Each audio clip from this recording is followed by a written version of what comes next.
Bom dia, gente. Louvado seja Deus, porque hoje é domingo. Vamos tirar um pouco o sono da frente para a gente estudar a palavra de Deus. Vamos orar nesse instante. Que Deus abençoe você, que você possa ter um bom momento diante da palavra do Senhor. Amém? Vamos orar ao Senhor para a gente começar a nossa EBD, continuar estudando sobre o livro de Jó. Vamos orar? Eleve seu pensamento a Deus e vamos orar nesse instante. Pai, nós te agradecemos, ó Senhor Deus, por esse dia. Mais uma vez nós estamos aqui, Pai, mais um domingo, mais um início de semana.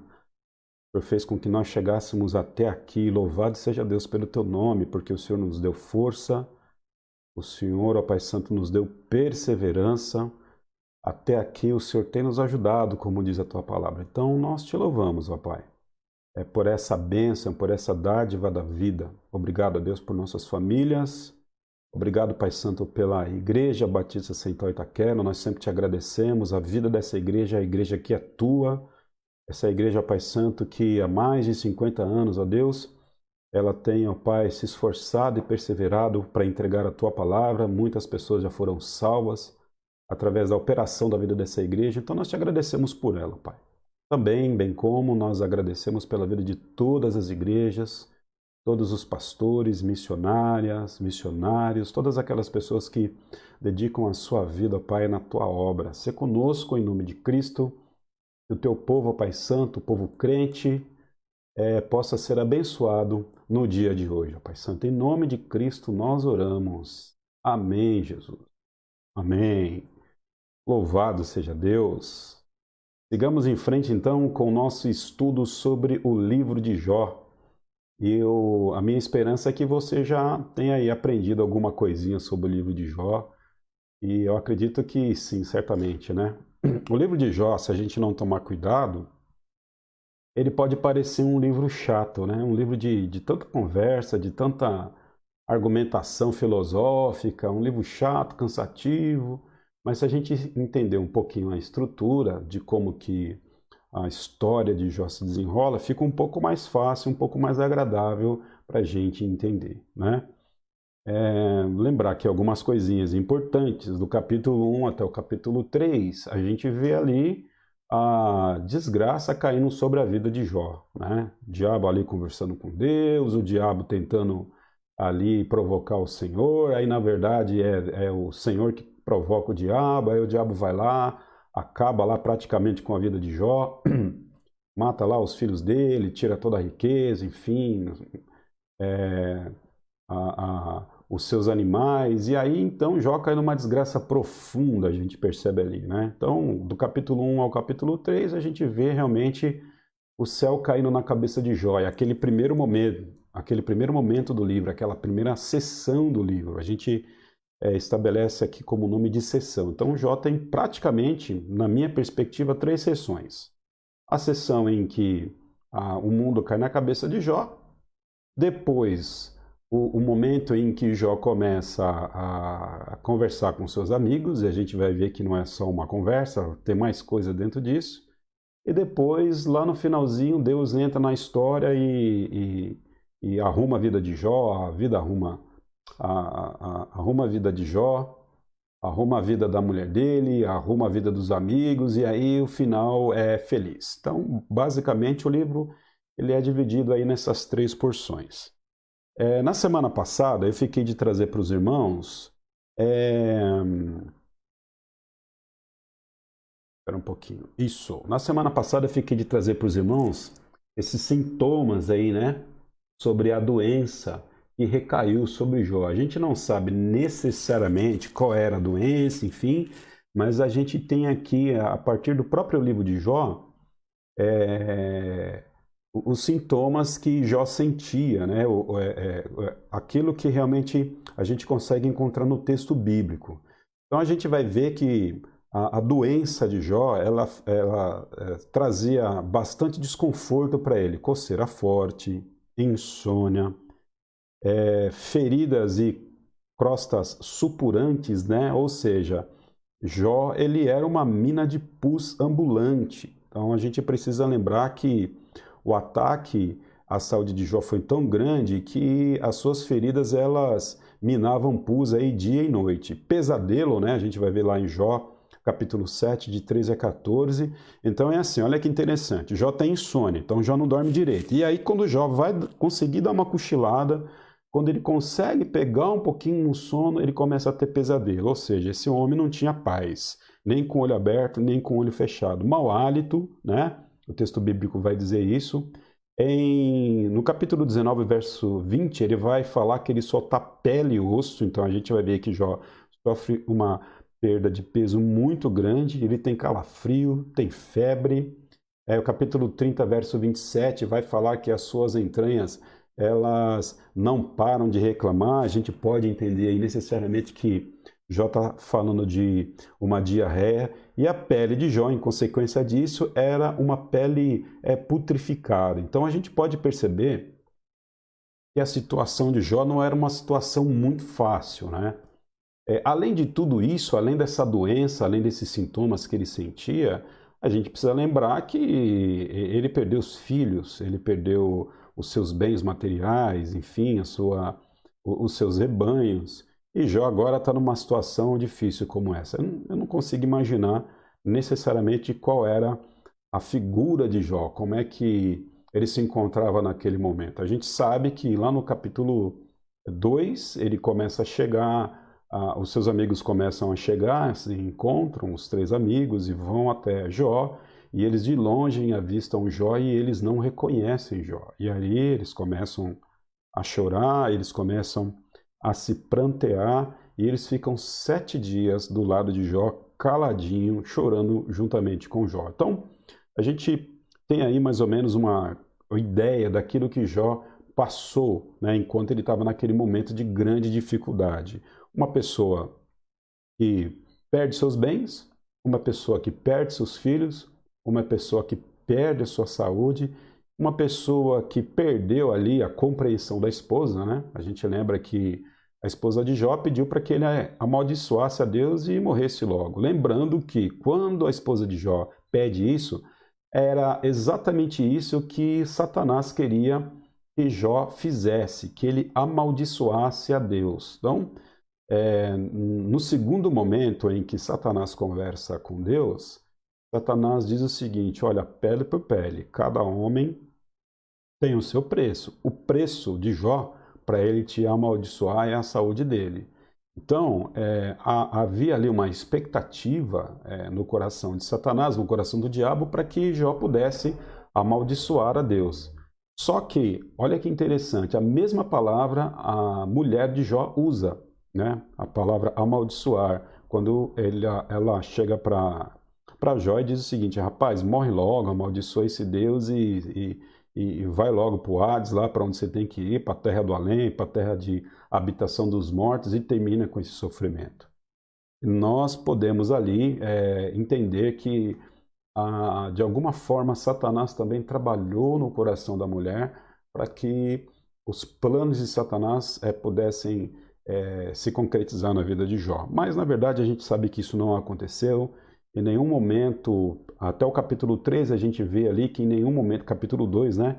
Em nenhum momento Jó pecou. A gente percebe que Deus ainda olhava para Jó ainda como um homem justo, né? O próprio escritor do livro de Jó vai ver que ele era um homem justo. Essa era a biografia que Deus tinha dado para ele. E Jó segurou firme ali o refrão. Jó segurou firme ali as consequências daquilo que caiu sobre a vida dele. Porém, como era de se esperar, naturalmente isso iria acontecer, porque não existe super-homem, né?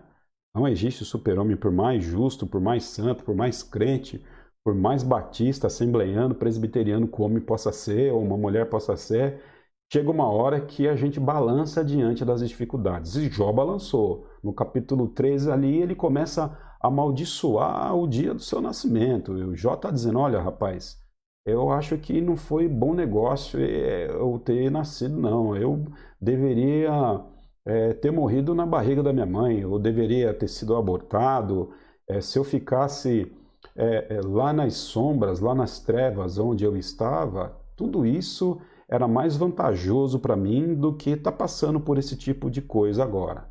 A gente lembra que Jó não desejou a morte, ele não pensou em se matar, em se suicidar, mas de forma natural, humanamente falando, ele falou o seguinte: puxa vida, não compensa, não compensou eu ter vivido a minha vida, eu percebo hoje que não valeu de nada, muito pelo contrário, eu teria mais tranquilidade se eu não viesse a existir. E aí a gente termina o capítulo 3 com essa configuração, com Jó chorando, com Jó se lamentando, com Jó reclamando, né? Precisamos lembrar o seguinte: Jó não estava murmurando ali. O que é murmurar?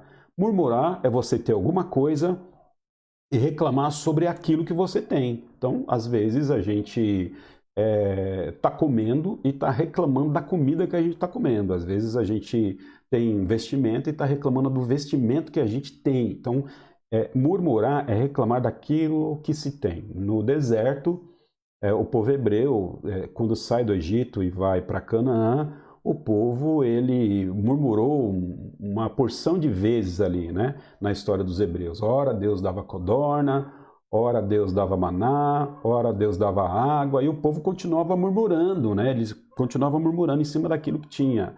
Jó não estava murmurando, Jó estava reclamando, né? Jó estava agora lembrando daquilo que ele tinha, da vida boa que ele tinha, e ele estava se perguntando: por que será que Deus me tirou tudo isso? Então, uma coisa é murmurar, outra coisa é reclamar. Sigamos em frente, então. O que a gente vai tratar hoje? Nós vamos tratar dessa porção do capítulo 4 ao capítulo 7. Agora, a gente vai perceber, e isso vai perdurar por uma grande parte do livro de Jó, a gente vai perceber aí uma argumentação, a argumentação dos seus amigos e a argumentação de Jó acerca do problema que ele está passando. Mas é interessante a gente lembrar que esses amigos de Jó, né, no caso aqui, Elifaz, que começa a argumentação, esses amigos de Jó, eles começam argumentando de forma lógica, mas depois isso termina em briga. A gente precisa lembrar que tudo isso aqui vai virar numa discussão entre amigos. Então, uma conversa que começa com um tom assim colorido, com um tom pacífico, né? Com um tom melancólico. Daqui a pouco eles não vão se entender com Jó. E Jó vai retrucando à medida que esses amigos de Jó vão tentando argumentar com ele. Então, do capítulo 4 ao capítulo 5, o que a gente tem aqui? A gente tem a repreensão de um amigo de Jó, a repreensão de Elifaz. Então, Elifaz é o primeiro amigo de Jó a abrir a boca depois de 7 dias, para tentar ali argumentar com ele sobre a situação. E a gente vai ver que esse camarada, ele pisou muito na bola com Jó, né? Então, tem algumas curiosidades aí, chega até a ser engraçado algumas coisas que Elifaz fala para Jó. E aí depois que Elifaz fala, do capítulo 6 ao capítulo 7, a gente vai ver qual é a opinião de Jó, qual é a argumentação de Jó, o que Jó pensou sobre a fala de Elifaz. Então, a gente está aqui hoje tratando sobre essa conversa de Elifaz e de Jó. Lembrando que Elifaz começa a falar, mas os outros dois amigos de Jó estão lá perto dele, né? Estão lá sentados perto dele e ouvindo essa discussão aí, essa conversa entre Elifaz e Jó. Então pega a sua Bíblia aí, vamos lá para o capítulo 4 do livro de Jó. Capítulo 4 do livro de Jó. Deixa eu baixar aqui meu microfone que eu acho que está alto aí para você. Jó capítulo 4.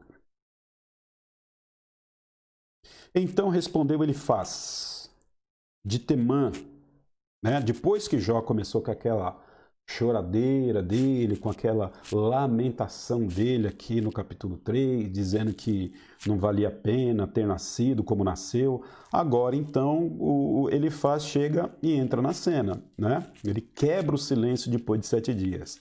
Então respondeu Elifaz, Jó capítulo 4, verso 1. Elifaz de Temã.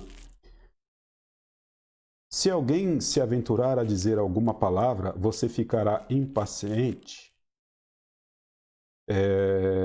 Mas olha só, como é que o camarada começa a argumentação dele. Jó, será que você vai ter paciência em ouvir o que eu vou dizer para você? Então ele já começa ali com um tom meio de pressuposição que Jó não teria paciência naquilo que ele iria falar. Então ele já dá um alerta ali de que ele não vai vir coisa boa daquilo da boca dele. Está dizendo para Jó o seguinte: olha, sua vida está ruim, pode piorar, porque tenha paciência que eu vou falar algumas coisas que talvez você não goste de ouvir. E ele começa já com esse tom aqui, né? Mas quem pode refrear as palavras, né? Quem pode refrear as palavras? Verso 3. Pense bem, Jó, pense bem. Você ensinou a tantos, fortaleceu mãos fracas, suas palavras davam firmeza aos que tropeçam. Você fortaleceu joelhos vacilantes. Mas agora que você se vê em dificuldade, você desanima. Quando você é atingido, fica prostrado. Sua vida piedosa não lhe inspira confiança? E o seu procedimento irrepreensível não lhe dá esperança? Olha que interessante, queridos. A gente sabe, a partir aqui da conversa de Elifaz com Jó, a partir do início do capítulo 4, que Jó era um cara crente, um servo de Deus, né? Um varão do Senhor.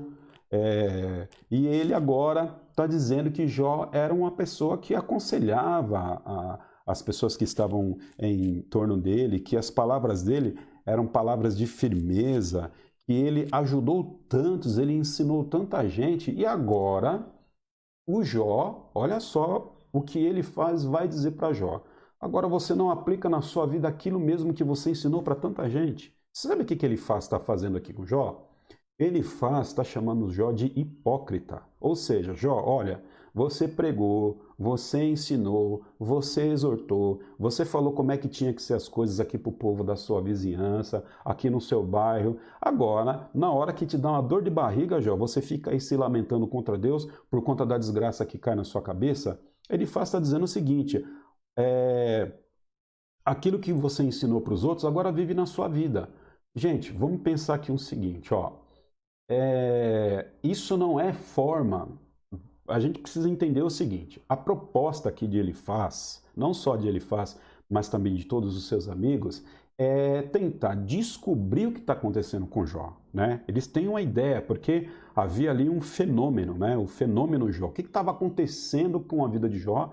Porque eles não estavam entendendo o que estava acontecendo. Tampouco Jó estava entendendo. Mas mesmo antes de não entender aquela situação, ele já chega com toda a intimidade que um amigo tem, e já chega logo e exortando Jó, não, né?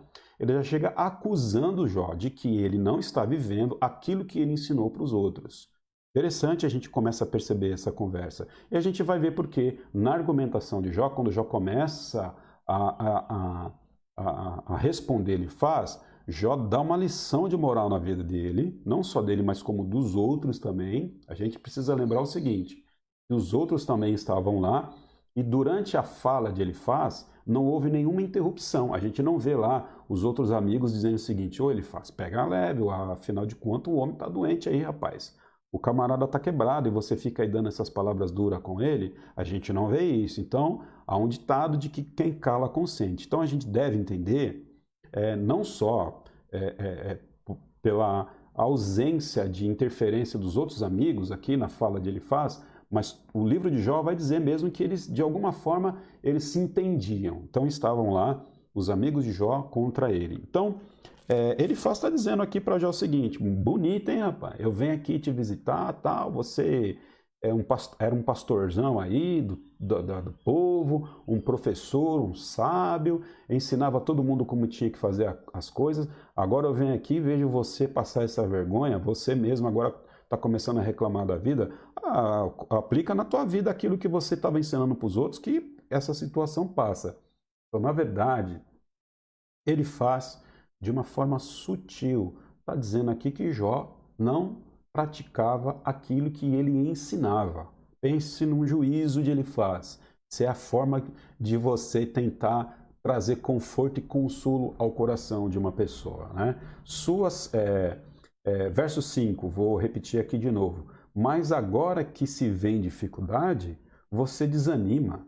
Quando é atingido, fica prostrado. Uai, que trem é esse aí, Jó? Você agora está fraquejando por quê? Né? E aí o discurso começa a acontecer no capítulo 4.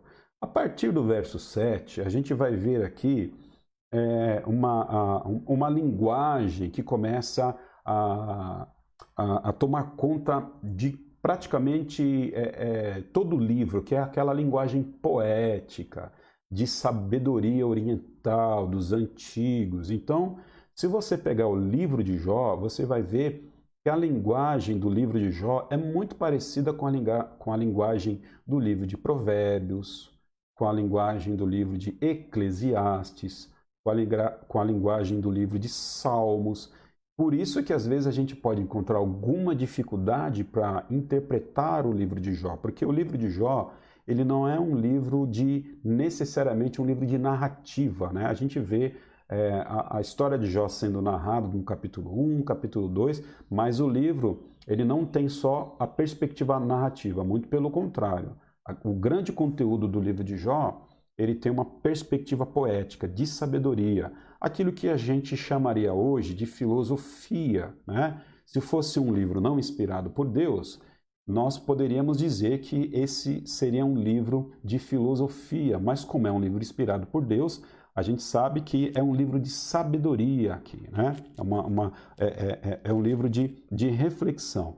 Por isso que eles começam em determinados momentos, pensar no céu, no inferno, nas feras, na vida humana. E a gente vai perceber que não só Jó, mas todos os seus amigos, eles eram extremamente inteligentes. Eram pessoas extremamente sábias, pelas próprias palavras que ele dizem, né? A gente pode perceber que a turma era uma turma estudada, que a turma era uma turma sábia, eles eram pessoas letradas. Por isso que às vezes a gente tem até alguma dificuldade de poder entender as falas dos amigos de Jó, porque de fato eles eram pessoas cultas, eles eram pessoas eruditas, usavam aí muito bem a língua para poder se expressar. E era uma forma deles se comunicarem na época, né? Era uma forma deles se comunicarem. A forma de se falar era assim. Eles eram pessoas eruditas, pessoas que se comunicavam de forma poética, pessoas que faziam conta de cada palavra e de cada expressão. Era uma forma de linguagem da época. Era assim que eles falavam, era assim que eles se comunicavam, de forma sapiencial, essa é a palavra, né? De forma de sabedoria e de forma poética, ok? Aí olha o que vai acontecendo no desenrolar do argumento de Elifaz. Deixa eu ver aqui, vou dar alguns saltos aqui. Verso 12, olha o que acontece aqui no verso 12. O argumento de Elifaz sobre o que está acontecendo na vida de Jó, agora ele vai dar uma de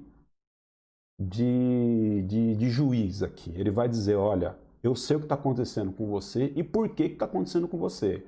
Baseado nas minhas experiências pessoais, olha só, com Deus ou com alguma coisa, né? Baseado nas minhas experiências pessoais, baseado na minha vivência, naquilo que eu vejo, ó, eu sei o que está acontecendo com você. Então o homem já vem aqui armado, o homem já vem aqui baseando naquilo que ele conhece de vida para poder acusar aí a Jó ou dizer o que estava acontecendo na vida dele. O verso 12 já começa a chamar a nossa atenção para isso. Jó capítulo 4, verso 12. Disseram-me uma palavra em segredo.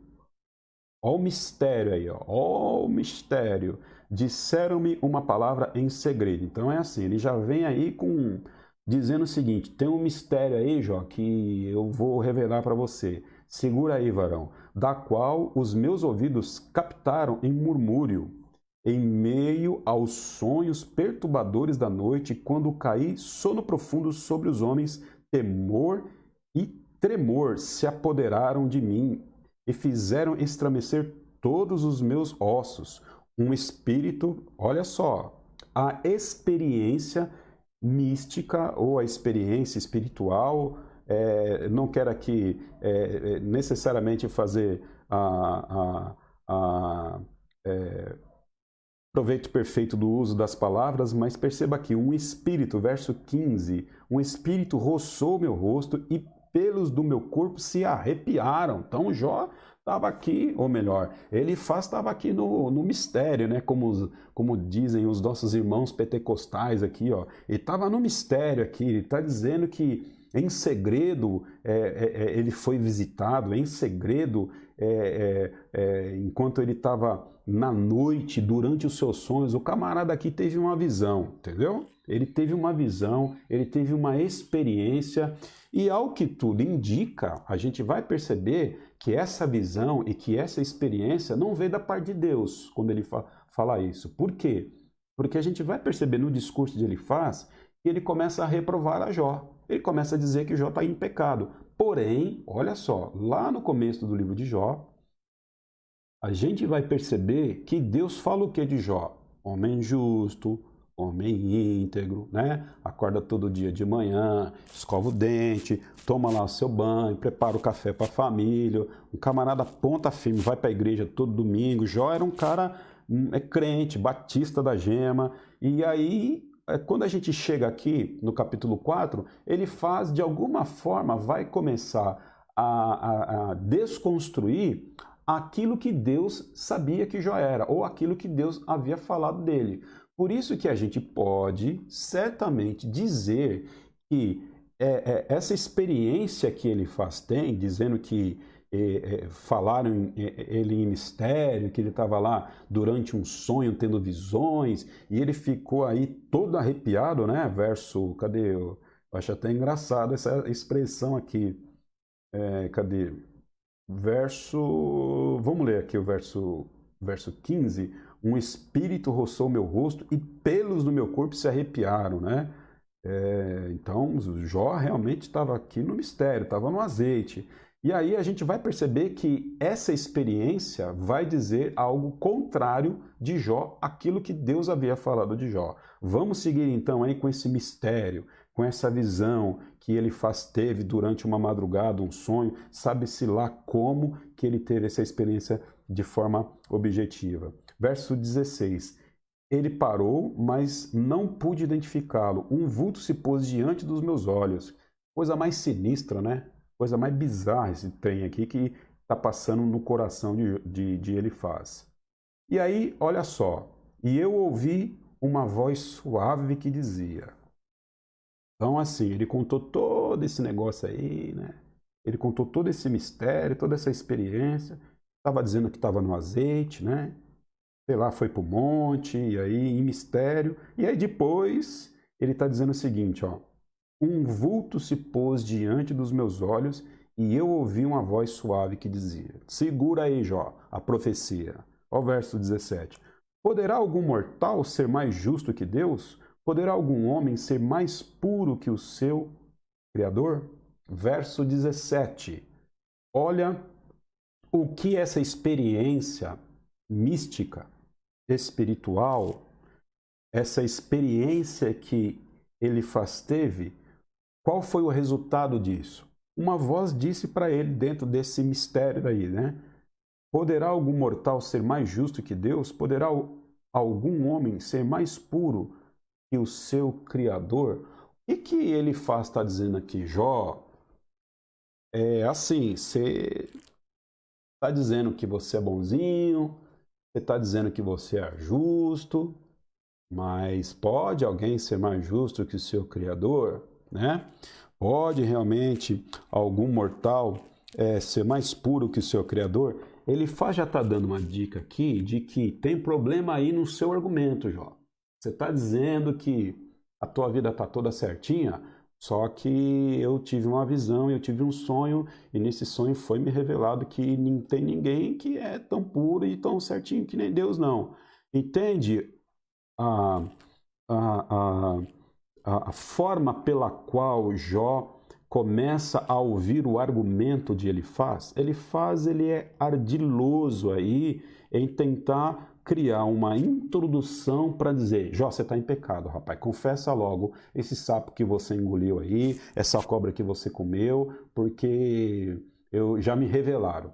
né? Em mistério já me visitaram e já me revelaram que não tem gente justa assim como Deus não. E você está se pondo num lugar de justiça, o nível de justiça que você está se pondo, Jó, é um nível muito alto. Então você toma cuidado com isso. E aí começa, né, a argumentação aqui de Elifaz.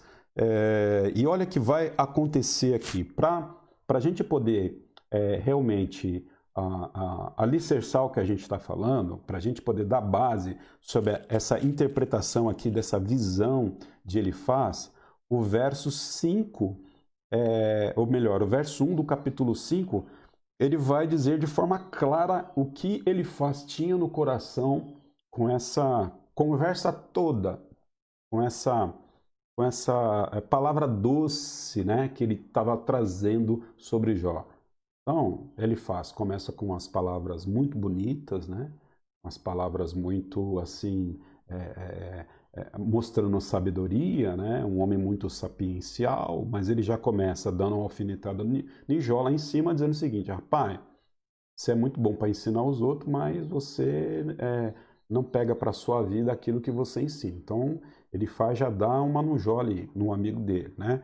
E aí agora ele faz, está dizendo o seguinte: ó, deixa eu falar uma coisa para você, rapaz. Eu sou tão crente, né? Porque me visitaram à noite aí em mistério, e nessa visita que eu tive em mistério me revelaram o seguinte, que não tem ninguém justo que nem Deus não. Então, Elifaz está construindo de forma sutil um argumento de que Jó tinha problema com a vida dele e era por isso que ele estava sofrendo. Agora, quando a gente chega aqui no verso 1, no capítulo 5, ele faz escancar o negócio. Ele faz escancar o negócio. Verso 1, capítulo 5. Leia aí comigo.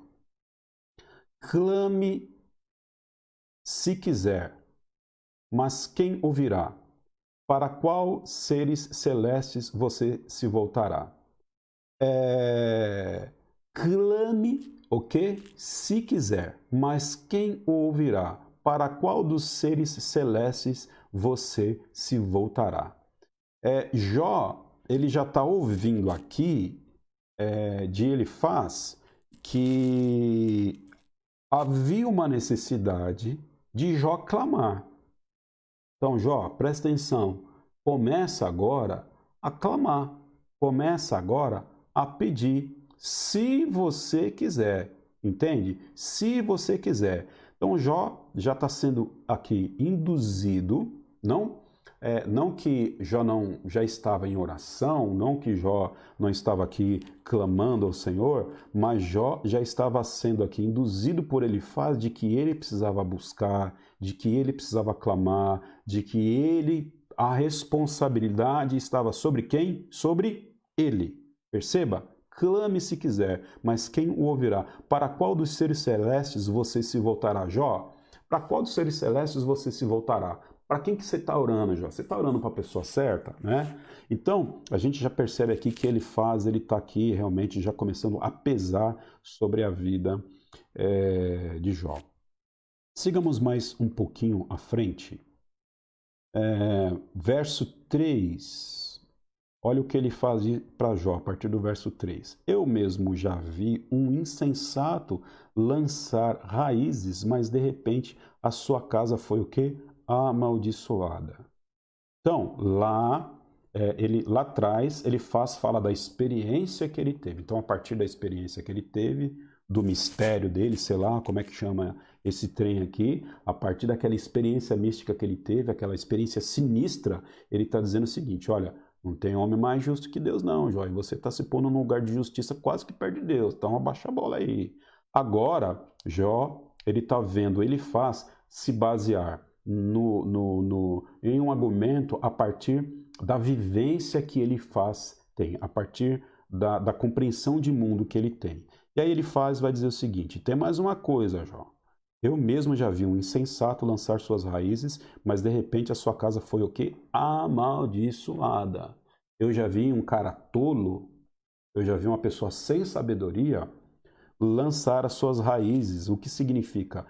Colocar os fundamentos que ele acredita serem verdadeiros para a sua vida, então ele acha que está tudo certinho. Então ele vai lá, ele lança suas raízes, ele lança os seus fundamentos, ele acredita, não, isso aqui é verdade, isso aqui é mentira, isso é certo, isso é errado. Mas de repente, esse insensato, que se colocava no lugar de sensato, de repente a sua casa foi o quê? Amaldiçoada. Ele não está contando a história de Jó, ele está contando a história de um camarada que se colocava no lugar de pessoa inteligente, mas na verdade não é cara inteligente nenhuma, né?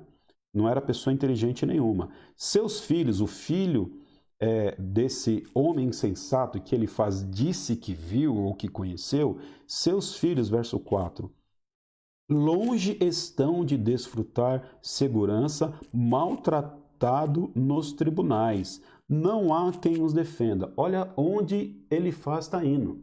Jó, conheci um cara que era insensato, e esse camarada insensato lançou as suas raízes, os seus fundamentos, e acreditou que podia viver a vida do jeito que queria viver. De repente, ele vai embora como uma fagulha. E tem mais, hein? Não é ele só o prejudicado por conta disso, os seus filhos também. Porque os seus filhos agora não têm segurança nenhuma. Eles estão diante do tribunal e não tem ninguém que possa defender.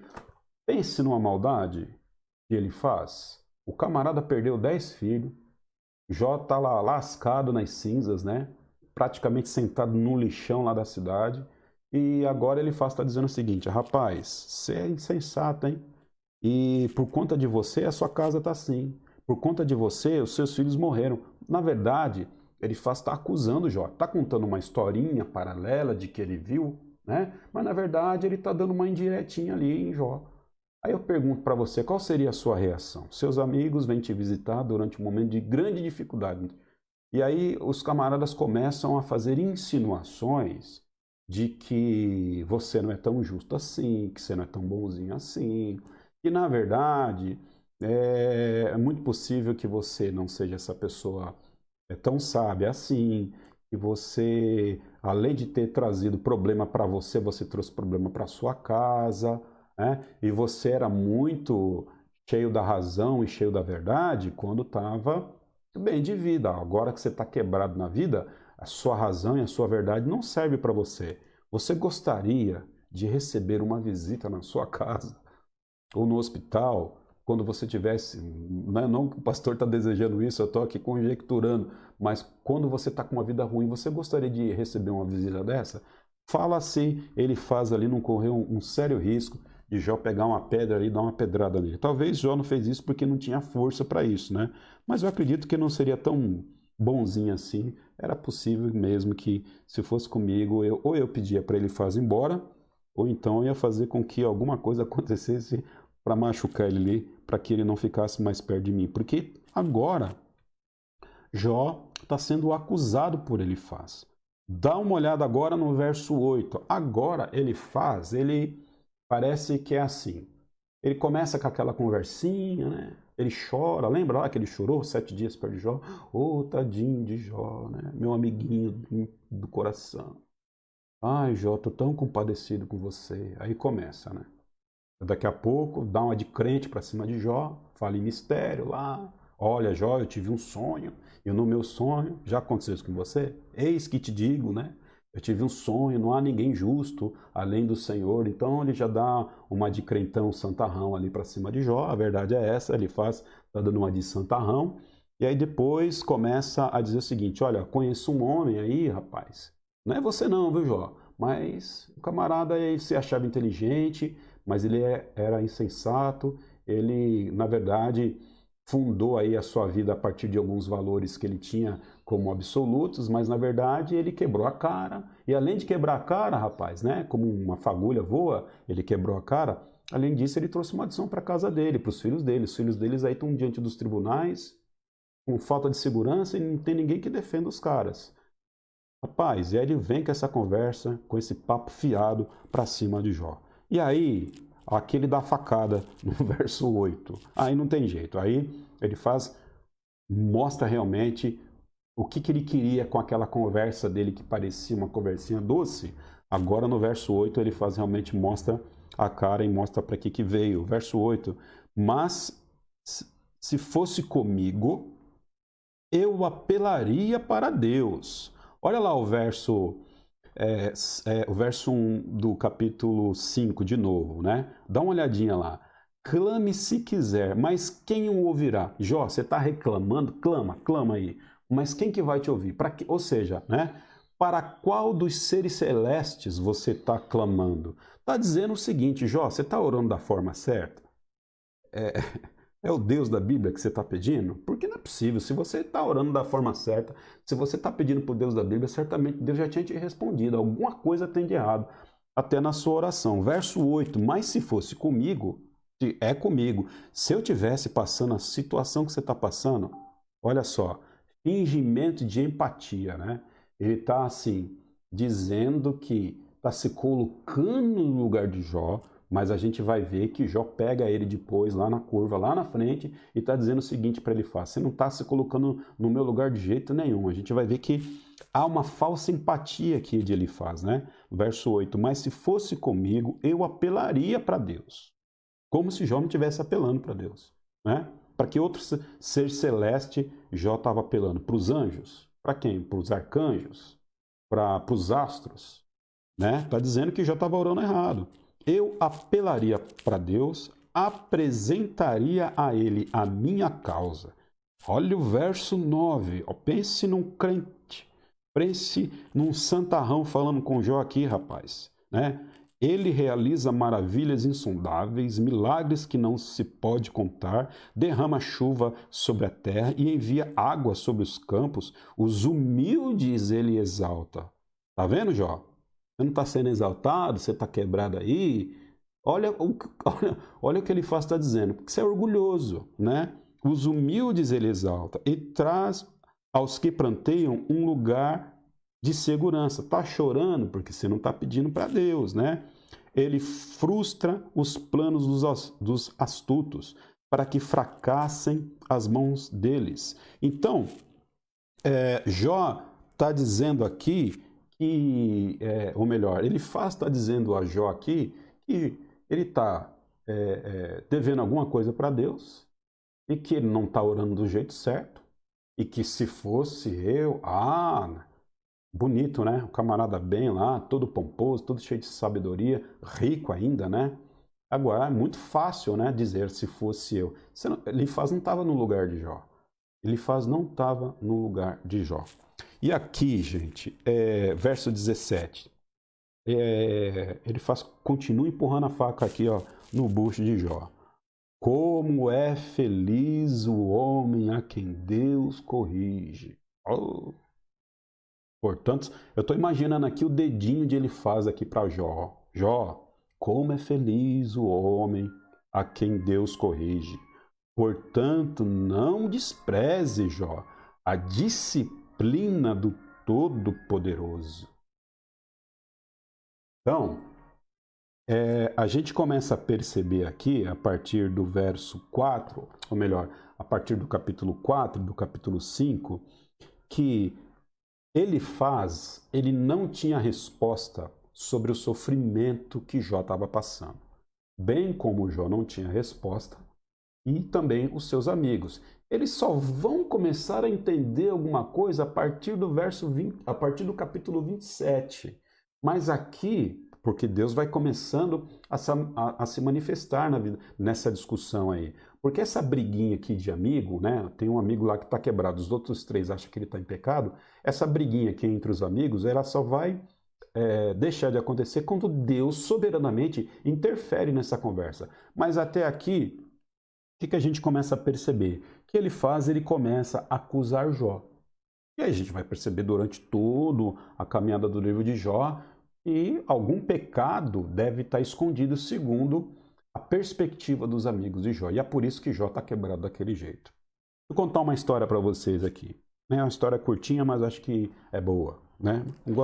Eu sou ruim de contar história, eu sou ruim de trazer aqui alguma ilustração, mas eu vou me esforçar aqui.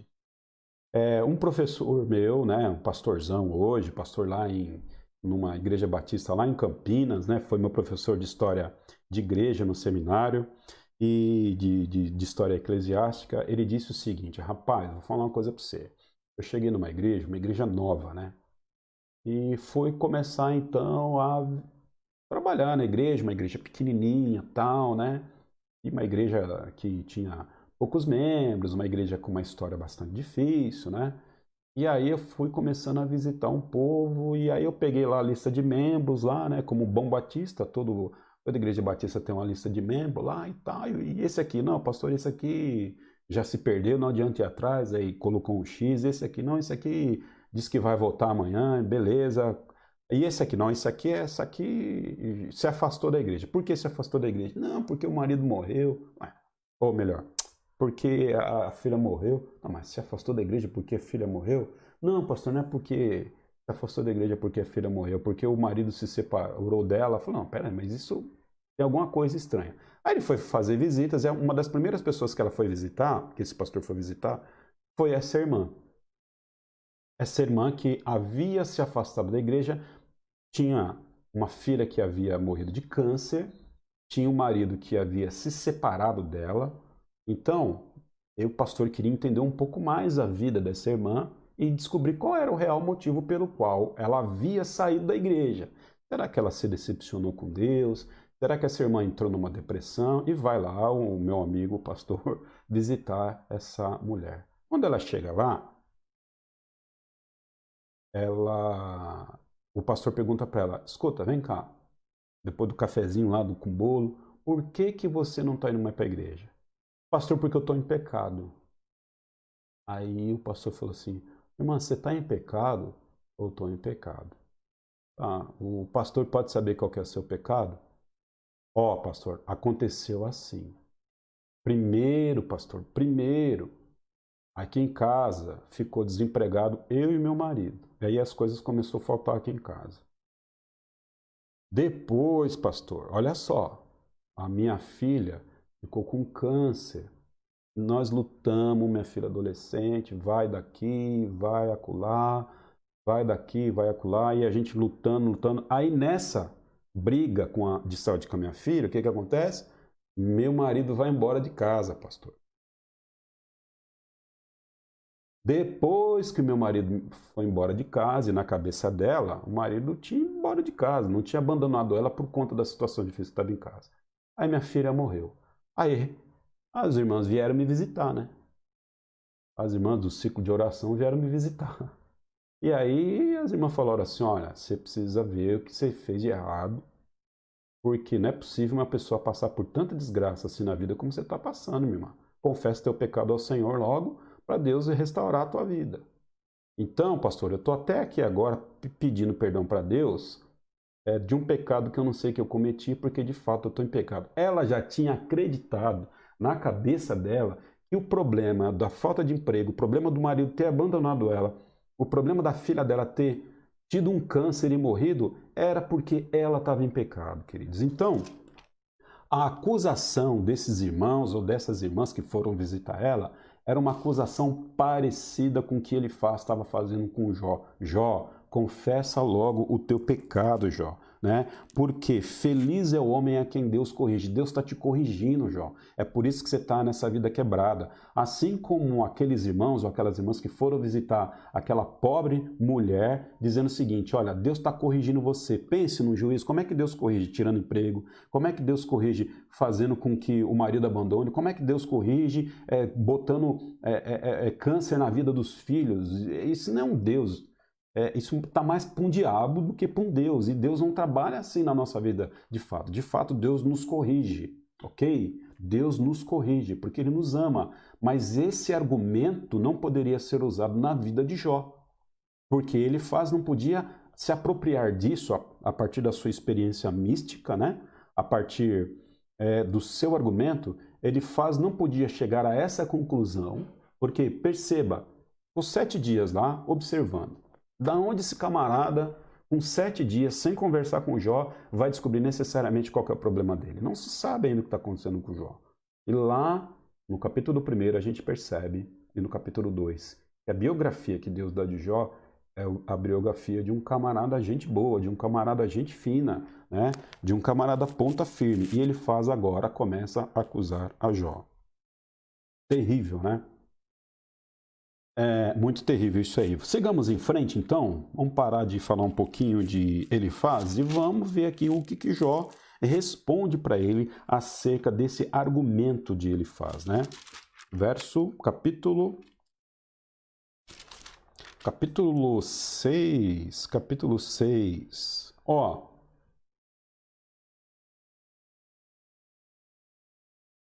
verso 1, capítulo 6. Olha o que Jó vai responder para ele faz. Então Jó respondeu: se tão somente pudessem pesar a minha aflição e pôr na balança a minha desgraça, veriam que o seu peso é maior que o da areia dos mares. Jó não está se referindo apenas a Elifaz. Jó está se referindo a todos os amigos que estavam ali, ok?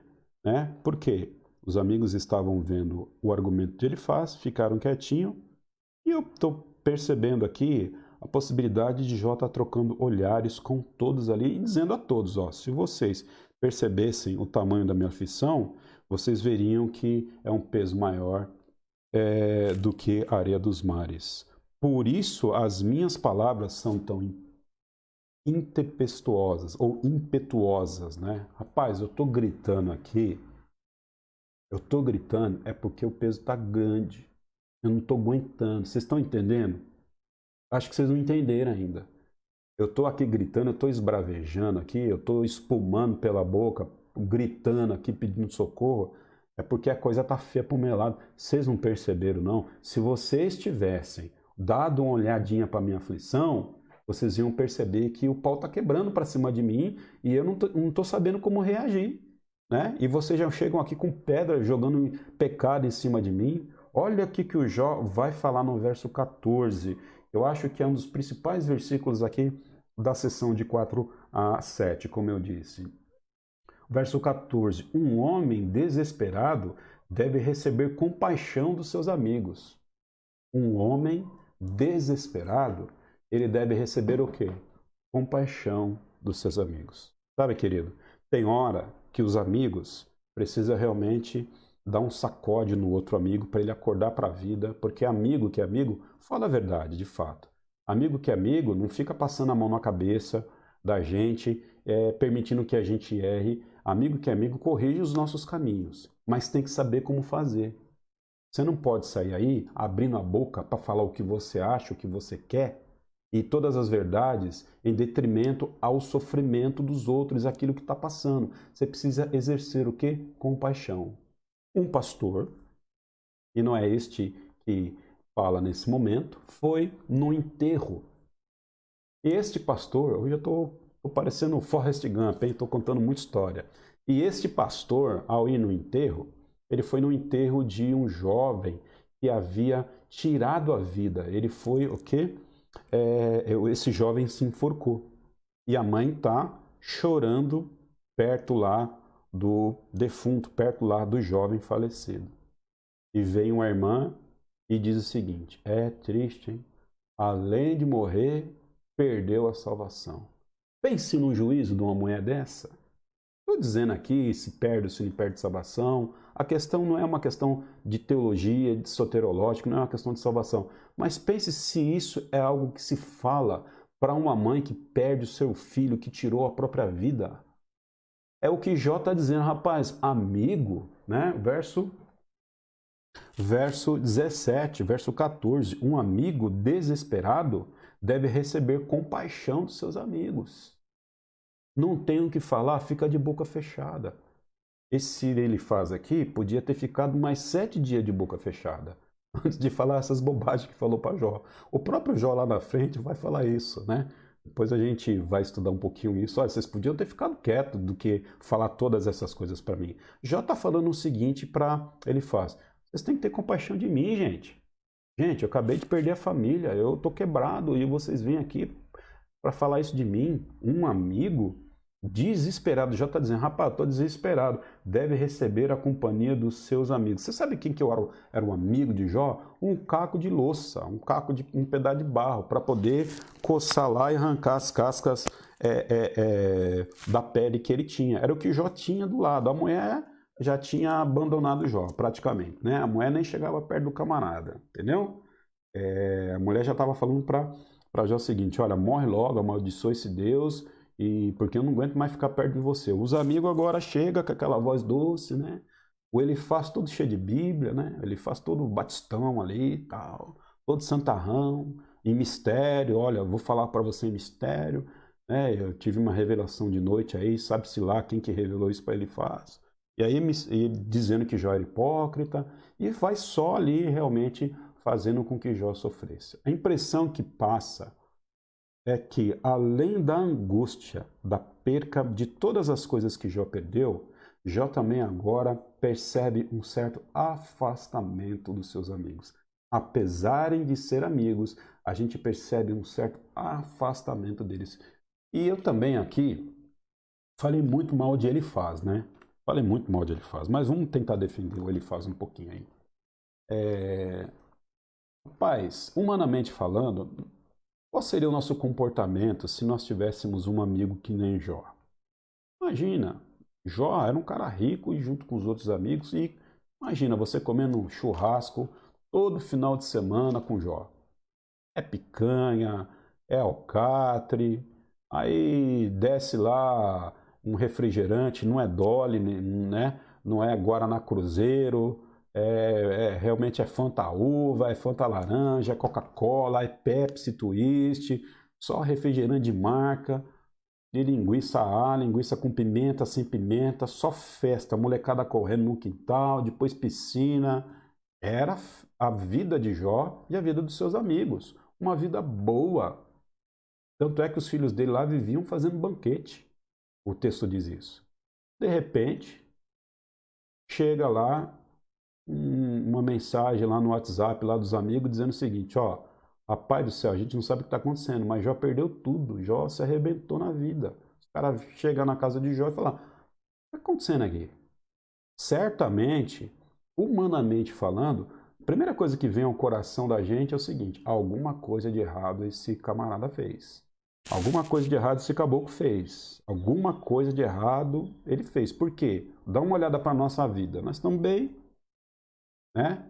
Dá uma olhada para a vida de Jó. Jó está quebrado. O mesmo Deus que ele serve é o mesmo que a gente serve. Então alguma coisa está errada. Alguma coisa Jó fez, né?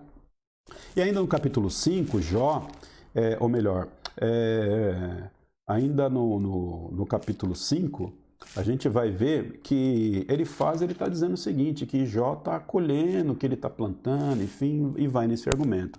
Mas eu acho muito bonito de Jó aqui, né? Muito educado de Jó, né? Muito paciente de Jó, muito amoroso de Jó. Jó, no lugar de dar uma pedrada na cabeça de Elifaz, uma coisa que talvez eu faria, ou certamente eu faria, talvez não, certamente eu faria, mandava todo mundo embora para o lugar de onde veio. Ele diz o seguinte, rapaz, um homem desesperado deve receber compaixão de seus amigos. Jó ainda estava considerando a amizade desses camaradas. Jó ainda estava considerando a amizade de Elifaz. E aí, o que vai acontecer? Jó, ele argumenta contra esse argumento de Elifaz no capítulo 6, e aí agora no capítulo 7, Jó ele vai continuar com um argumento parecido do capítulo 3. Ele volta a se lamentar. Lá no capítulo 3 ele se lamenta, né? Capítulo 4 e capítulo 5 ele faz com aquela crentice dele lá, né? Um crente santarrão, aquele crente que é mais crente que Jó, ele vai lá agora tentar ensinar a Bíblia para Jó, dizer que Jó estava errado. Aí agora Jó, no capítulo 6, vai falar assim, rapaz, vocês não estão vendo, vocês não estão me enxergando aqui não? Olha o tamanho do peso que está sobre mim, né? O peso que está sobre mim, o que cai, o problema que está sobre mim é mais pesado do que as próprias areias do mar. Eu esperava um pouquinho mais de compaixão de vocês. Tem misericórdia, gente, de mim aqui, paz. Entendeu? Mostra um pouquinho de empatia por mim. Sabe o que é empatia? Empatia é você se colocar no lugar da outra pessoa, né? Qual foi o erro de Elifaz? Falta de empatia. Elifaz foi fazer uma visita, ele pegou a Bíblia dele e falou, vou visitar aquele crente lá que está com a vida quebrada, né? eu vou visitar lá, vou dar uma palavra para ele de ânimo, para ele se fortalecer, para ele sair dessa depressão dele, que depressão não vem de Deus, né? Para ele colocar uma roupa, fazer a barba e ir para a igreja. Que onde já se viu crente deprimido? Imagina! Né? Como se depressão não pudesse recair sobre vida de crente, sobre vida de piedoso. E aí ele vai lá e vai fazer uma visita num domingo à tarde, antes do culto da noite, junta lá uns irmãos, junta lá as irmãs, e ele já chega armado, ele fala. Ele já chega armado, ele já abre a Bíblia lá, ó, e fala assim, ó, tá escrito aqui na Bíblia, ó, né? Tá escrito aqui na Bíblia, lei da semeadura, tá vendo? Você tá colhendo o que você tá plantando. Pense numa visita dessa, entendeu? E ele já chega com toda aquela bagagem, já chega com toda aquela religiosidade sobre a vida de Jó. E Jó, humildemente, está dizendo o seguinte: ô, valeu, hein, rapaz? Obrigado por vocês terem me visitado, viu? Só faltava vocês entenderem um pouquinho mais do meu problema, um pouquinho mais de compaixão comigo. Dá uma olhada lá na minha dispensa está vazia. Meus filhos me abandonou, né? Minha mulher só tem 2 dentes, um para doer e outro para roer o osso. E aí vocês, cheio de Bíblia aqui, agora vocês vão para o culto bonito, né? Eu vou continuar aqui em casa quebrado. Vou continuar aqui em casa agora, nessa situação difícil que eu estou vivendo. Eu vou continuar o meu sofrimento e vocês vão embora. Não é o tipo de visita. Qual foi o erro de Elifaz? Argumentar do ponto de vista racional, do ponto de vista filosófico, do ponto de vista místico, né? Porque Deus me falou, porque eu tive um sonho, eis que te digo, foi basicamente o que ele falou, né? Eis que te digo, Jó, né? Porque em mistério me visitar essa noite, eu vim te trazer uma palavra de Deus. E também chegar para Jó e julgar Jó sem ter empatia, sem se colocar no lugar de Jó, né? E Jó está dizendo, esperava um pouquinho mais de você. Esperava um pouquinho mais de compaixão de você. Esperava um pouquinho mais. E aí no capítulo 7, para a gente terminar, Jó, ele começa a voltar com a sua lamentação. Porém, ele agora tira o foco dos amigos, ele tira o foco de Elifaz, e ele volta a falar com Deus novamente, né? Verso 7 lá do capítulo 7. Lembra-te, ó Deus, de que minha vida não passa de um sopro. Meus olhos jamais tornarão a ver a felicidade, né? Os que agora me veem nunca mais me verão. Puseste o teu olhar em mim e já não existo. E aí ele começa, né, verso 17 do capítulo 7, que é o homem para que lhe des importância e atenção, para que o examines a cada manhã e proves a cada instante. Né? Olha o verso 20, queridos. Se pequei, que mal te causei, ó tu que vigia os homens, por que me tornaste teu alvo? Acaso tornei um fardo para ti? Verso 21, capítulo 7. Porque não perdoas as minhas ofensas e não apagas os meus pecados, pois logo me deitarei ao pó. Tu me procurarás, mas eu já não existirei. Abrindo o coração diante de Deus. Pai, me ajuda. Então, onde é que eu pequei? Ele não está aqui tentando trazer autojustiça para ele. E ninguém numa situação dessa certamente tentaria trazer autojustiça. Eu acredito que a oração de Jó aqui, até aqui, é uma oração honesta e uma oração justa, porque de fato ele não estava conseguindo entender o pecado dele. Porque uma coisa, querido, é o seu dente doer. Aí você chegar e orar assim ao Senhor: Pai, por que que o meu dente está doendo? Onde eu pequei? Porque é um pecadinho, né? A gente está aqui não querendo dimensionar pecado, mas é aquele pecadinho. O que será que eu fiz de errado, hein? Será que eu pequei aonde para meu dente estar doendo? Uma coisa é orar pelo dente doendo. Outra coisa é orar diante da situação que Jó está passando. Que tamanho de pecado Jó haveria de ter cometido para o mundo cair na cabeça dele do jeito que caiu? Esse é o questionamento dele. Jó não havia perdido um filho. Jó não havia perdido um jumentinho lá, uma cabrinha do curral. Sei lá se é curral onde a cabra mora, mas é isso aí. Jó não havia perdido lá um amigo, um dinheiro no banco. Jó perdeu tudo, querido. E aí por isso que ele está perguntando, qual é o meu pecado para eu ter recebido uma desgraça tão grande na minha vida? E além do mais, os amigos de Jó, no lugar de tentar trazer um conforto verdadeiro para ele, vão lá cheio de religiosidade e cheio de santarrice para cima dele. Para a gente finalizar, o que a gente pode aprender aqui do capítulo 4 ao capítulo 7? Precisamos ter um coração pastoral diante da aflição das pessoas. Porque coração pastoral não é só pastor que desenvolve. Todos nós, de alguma forma, somos pastores e precisamos desenvolver coração pastoral. E como é que você desenvolve um coração pastoral? Se colocando no lugar da pessoa. Se põe no lugar da pessoa, rapaz. Se põe no lugar da pessoa. Como é que a pessoa pensa? Como é que ela age? Como que ela vê a realidade do mundo? Qual é a história de vida que essa pessoa passou? Na verdade, qual é a história de vida que essa pessoa passou? Né? Por que essa pessoa não gosta disso ou gosta daquilo? Ah, aquilo ali é frescura. É frescura? Você viveu a vida que a pessoa viveu? Né? Você teve as experiências que a pessoa teve? Talvez a pessoa nunca ganhou um abraço de um pai, talvez a mãe nunca falou que te ama, talvez sofreu abusos psicológicos ou físicos na infância, talvez a pessoa nunca teve um amor correspondido. Aí às vezes a gente vê as pessoas amuadas nos cantos e diz o seguinte, é pecado. Isso aí eu conheço de longe, isso aí é pecado. Falta de se colocar no lugar da pessoa, falta de ouvir, né? Lembra, eles não tinham ainda ouvido plenamente Jó, falta de ouvir melhor a Jó plenamente, se colocar no lugar dele. A gente não escuta apenas com os ouvidos, a gente também escuta com o coração. Faltou e ele faz escutar com o coração. Bom, então, quando você for visitar uma pessoa, quando você for tentar trazer consolo a alguma pessoa, fique calado, 7 dias. Se não tiver algo construtivo para falar, continue calado. Seja empático. Amém? Ao sofrimento das pessoas. Seja empático. Que Deus abençoe a sua vida.